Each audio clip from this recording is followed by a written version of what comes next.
রাধা মাধবের সামনে টাকাটা আমি তোমার হাতে তুলে দিলাম দিয়া। আজ থেকে সংসার খরচের সব দায়িত্ব তোমার। নাও, সাবধানে এটা আমার আলমারিতে তুলে রাখো।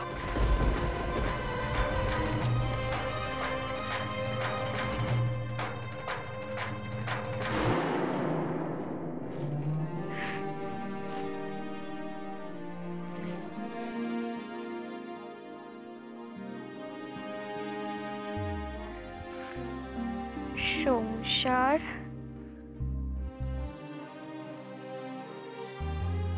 খরচ,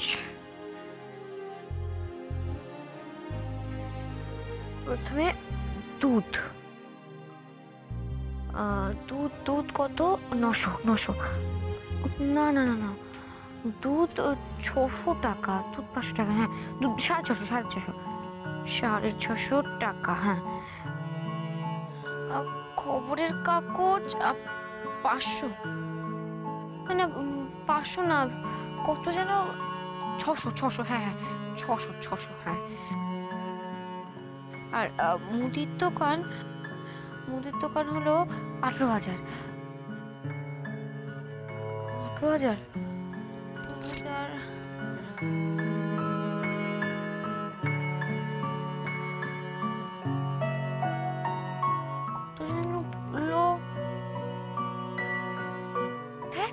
কি যে করি কিছুই মনে করতে পারছি না। প্রথম থেকে লিখি দেখ। দুধ 700 টাকা। বিপিনদা, শোনো। বদাদাবু, আমার এখন কথা বলবার সময় নেই। এক গাদা কাজ পড়ে রয়েছে, ছাতে জামা কাপড় আছে, তুলতে যেতে হবে। শোনো না, ছাতের জামা কাপড় পরে তুলবে, আগে আমার একটা কাজ করে দেবে। কাজ? কি কাজ বলো তো? বলছি সংসারের খাতে কোথায় কত খরচ হয় সেই হিসেবটা তো তোমার কাছে থাকে তো? হ্যাঁ, এই ব্যাপার আমি জানবো না? এত বছর তোমাদের বাড়িতে আছি। শোনো, সংসারে কোন খাতে কত খরচ সেটা মাসের প্রথমে একদম ধরা থাকে। আমার একদম মুখস্থ। ভালো কথা। হ্যাঁ, দিয়া তো প্রথমবার এসব সামলাচ্ছে, ফলে ও না হিসেব নিকেশগুলো রাখতে গিয়ে একটু গুলিয়ে ফেলছে, মানে একটু ঘাবড়ে যাচ্ছে। হ্যাঁ, তুমি ওকে একটু হেল্প করে দেবে প্লিজ। এই কথা বদাদাবাবু, দেখো বদাদাবাবু, মা জননীকে যদি সাহায্য করতে পারি তাহলে তো আমি নিজের ঘরে ধন্য হয়ে যাব। আমি এক্ষুনি যাচ্ছি। আচ্ছা বদাবাবু, মা জননী তো ঘরেই আছে না? হ্যাঁ, ঘরে আছে। আমি এক্ষুনি। শোনো, বলছি আমি যে তোমাকে এটা বলেছি কাউকে বলবে না কিন্তু। না, কাউকে বলবো না। তুমি এই ব্যাপারে একদম নিশ্চিন্ত থাকো। চলো। দুধ 700, না 800। দেখ, তুই যে কি করিস না দিয়া, তোর হিসেবটা সারা জীবন এরকম নড়বড়ে রয়ে গেল। হ্যাঁ, একবার দুধের পাশে লিখছিস 650, একবার 700, একবার 800। কার ঘাড়ে যে কাকে চাপাচ্ছিস? মা জননী, হ্যাঁ চলো একবার রান্না করে চলো দেখি। দেখি মা জননী, তোমার মুখটা শুকনো দেখাচ্ছে কেন? কি হয়েছে তোমার? আসলে বিপিনদা, হ্যাঁ, দেখো না, সংসারের কোন খাতে যে কতটা খরচ করবো সেটাই বুঝে উঠতে পারছি না। এই লিখতে গিয়ে দেখছি কোনটা দুধের খরচ, কোনটা বাজার খরচ, কিছুই বুঝতে পারছি না। সব গুলিয়ে একাকার হয়ে যাচ্ছে। ও এই ব্যাপার। আচ্ছা ঠিক আছে, কোনো চিন্তা নেই, আমি বলে দিচ্ছি, তুমি লিখে নাও, কেমন? হ্যাঁ, বসো বলো তো। পরিষ্কার পেয়েছি। পরিষ্কার কাগজ বার করো। হ্যাঁ, লেখো। দাদা, সংসার খরচ। হ্যাঁ, বল। খবরের কাগজ। খবরের কাগজ কত? 600 টাকা। 600 টাকা। আচ্ছা। দুধ কত টাকা? 650।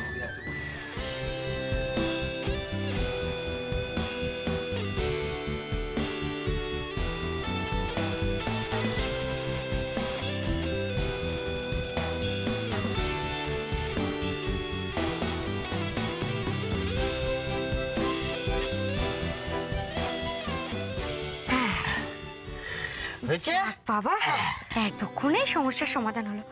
কিন্তু বিপিনদা, আমাকে তো প্রতি পদে পদে নতুন নতুন জিনিস শিখতে হবে। আমি কি পারবো আমার সব দায়িত্ব পালন করতে? মা জননী, সবে তো সংসারের চাবিটা হাতে পেলে, একটু ধৈর্য ধরো। এই সংসারের মারপ্যাচ বুঝতে তোমার তো একটু সময় নেবে। হ্যাঁ, আচ্ছা, তুমি যে তখন বলে যে রান্নাঘরে যেতে হবে, হ্যাঁ, ও হ্যাঁ হ্যাঁ হ্যাঁ, ও ও কিছু না, ও আমি সব ঠিকঠাক করে নেবো। তুমি সব এটা ব্যাপারটা বুঝে নিয়েছো তো? আচ্ছা আচ্ছা, ঠিক আছে ঠিক আছে, ও চিন্তা নেই তোমার।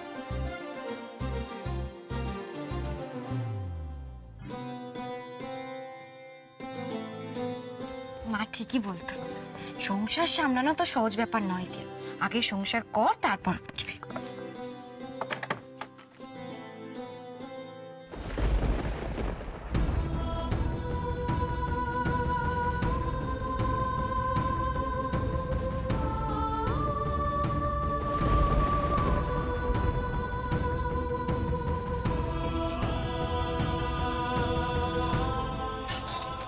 গুড মর্নিং সাইনাদি। আজকে আমার জীবনে অনেক বড় ম্যাচ। তুমি তোমার হাতটা আমার মাথার উপর রেখো আর প্রার্থনা করো তোমার এই বোনটা আজকে যেন জিতে ফিরতে পারে।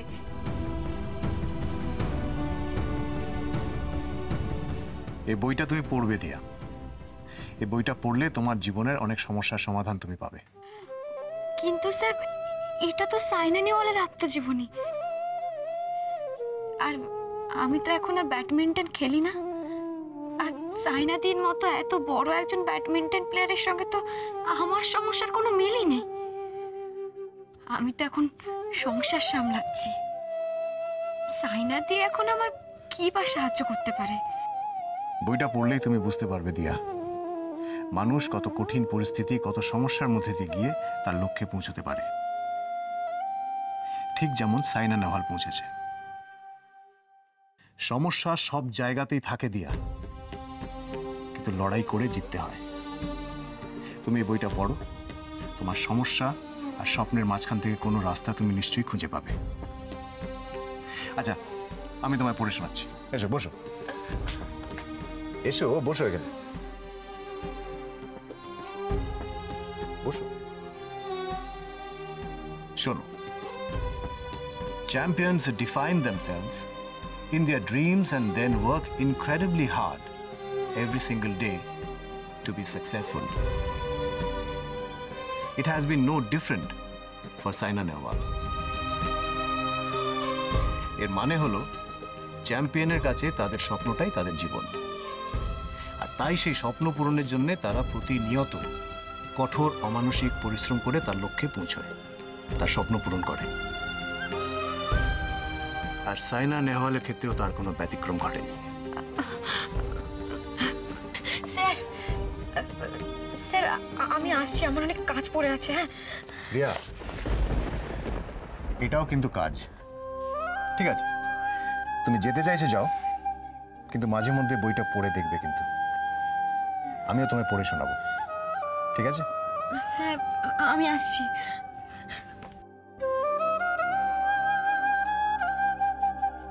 মায়ের কথা মেনে তুমি যতই ব্যাডমিন্টন থেকে দূরে সরে যাও দিয়া, তোমাকে একদিন না একদিন সেই ব্যাডমিন্টনের কাছেই ফিরতে হবে। স্যার কেন আমাকে সাইনা দিদির বইটা দিতে গেলেন? কেন স্যার সেটা আমাকে পড়ে শোনাতে গেলেন? কেন কেন স্যার আমাকে ব্যাডমিন্টন খেলার কথা মনে করিয়ে দিচ্ছেন বারবার? কেন কেন উনি এরকম করছেন? কেন?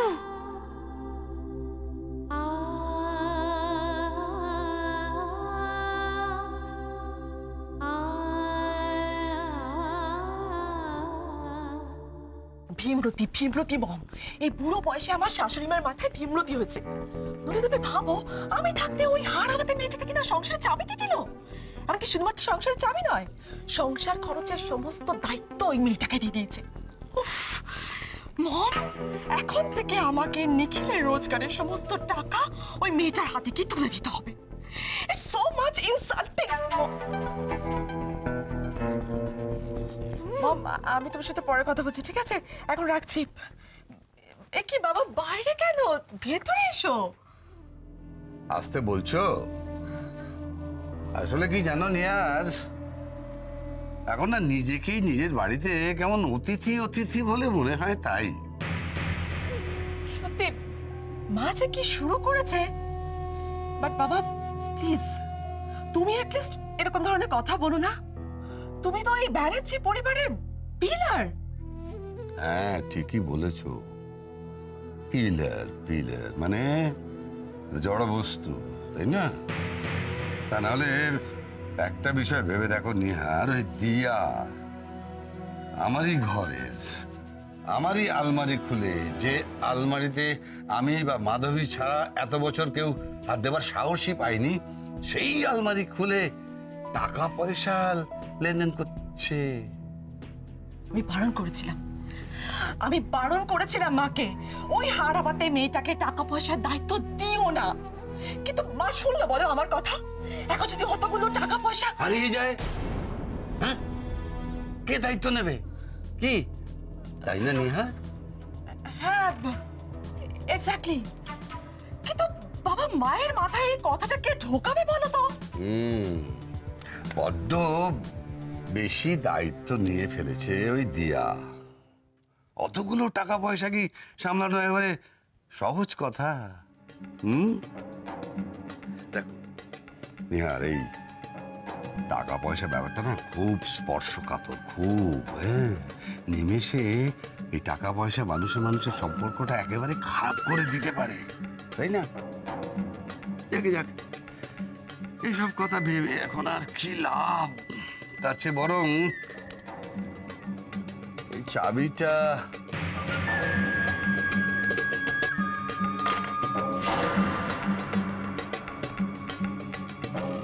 এখানেই থাক। এটা এখন আমার কাছে থাকা না থাকা উভয়ই সমান কথা। এটা কিসের চাবি বাবা? ও, এটা আলমারির ডুপ্লিকেট চাবি। আসল চাবির অধিকার যখন দিয়া পেয়ে গেছে, তখন এটার ভার আমি আর বহন করে কি করব বলো? চলে বাবা বলছি, নিহার, ওই চাবির গুরুত্ব আর গোপনীয়তার বিষয়টা নিশ্চয়ই তোমাকে বুঝিয়ে বলতে হবে না? নিজের জায়গাটা নিজেকেই দখল করে রাখতে হয়। শোনো, তোমার প্রতিপক্ষের মাথায় কিন্তু এখন একটা জিনিসই ঘোরে, বিনা যুদ্ধে নাহি দিব সুচক্র মেদিনী। এখন তোমার মাথায় কি ঘোরে দেখো।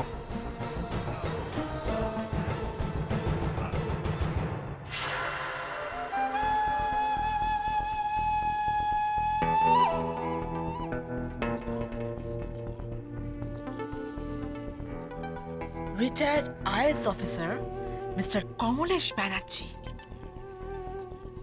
রিলে রেসটা শুরু করে দিয়েছে। এই রেসটা তো আমাকে জিতে দেখাতেই হবে। চাবি দিয়ে আলমারি খুলে টাকাটা তুমি ওই আলমারিতে রেখেছো দিয়া, সেই টাকাটাই যদি আলমারি খুলে কেউ সরিয়ে দেয়, তখন কি হবে?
তাদের মার্জনা করো প্রভু।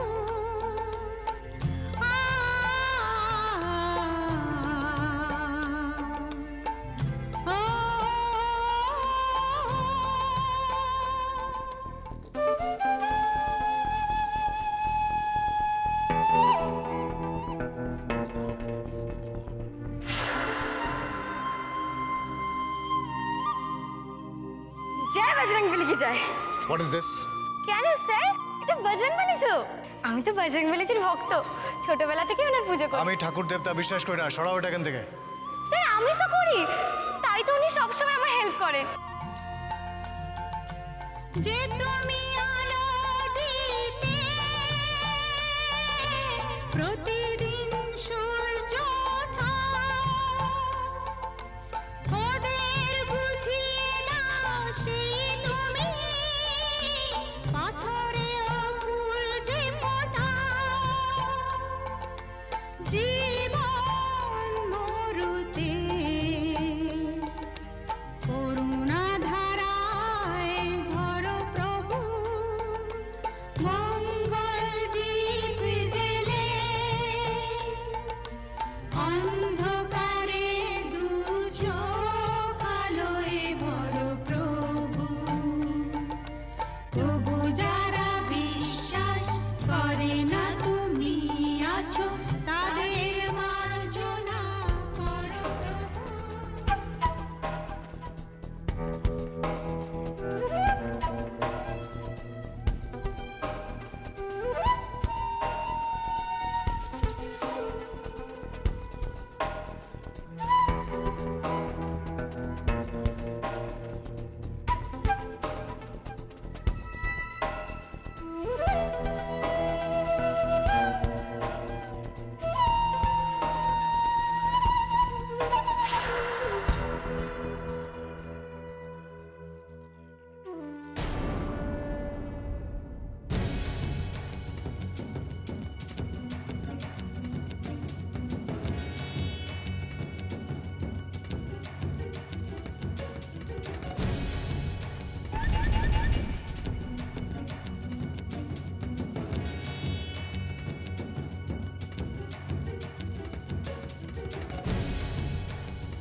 বাইরে যেমন হেরেছ, ঘরেও তেমনি গো হারান হারবে তুমি দিয়া।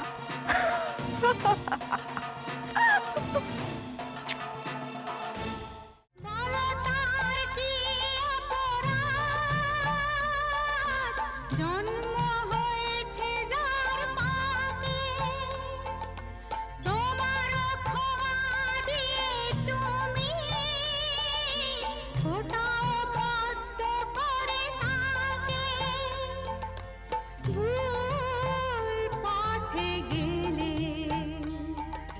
তুমি এসে হাত ধরো প্রভু। দিয়া তোমাকে মন প্রাণ দিয়ে বিশ্বাস করে, তোমার পুজো করে, কিন্তু আমি জানি যে ভগবান বলে কিছু নেই। থাকলে দিয়ার মতো একটা নিরীহ নিরপরাধ মেয়েকে এভাবে কষ্ট পেতে হতো না। ঠিক আছে, তুমি না থাকলেও আমি আছি। আমি দিয়ার প্রতি কোনো অন্যায় হতে দেব না। মঙ্গল দীপ জেলে অন্ধকারে দু চোখ আলোয় ভরো প্রভু, তবু যারা বিশ্বাস করে না তুমি আছো তাদের মার্জনা করো প্রভু, মঙ্গল দীপ জেলে অন্ধকারে দু চোখ আলোয় ভরো প্রভু, তবু যারা বিশ্বাস করে না তুমি আছো তাদের মার্জনা করো প্রভু।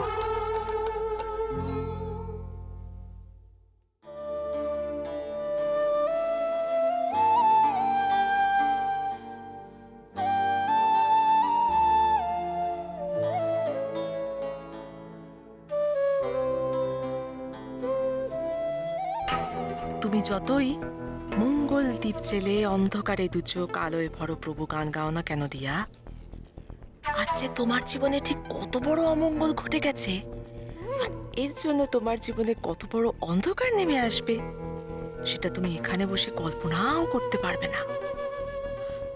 তোমার জন্য আমার বড্ড কষ্ট হয় দিয়া। স্যারের মনটা খুব খারাপ হয়ে আছে ঠাকুর। তুমি স্যারকে একটু শান্তি দাও, আর এই বাড়ির সকলের তুমি মঙ্গল করো ঠাকুর, সকলকে ভালো রেখো।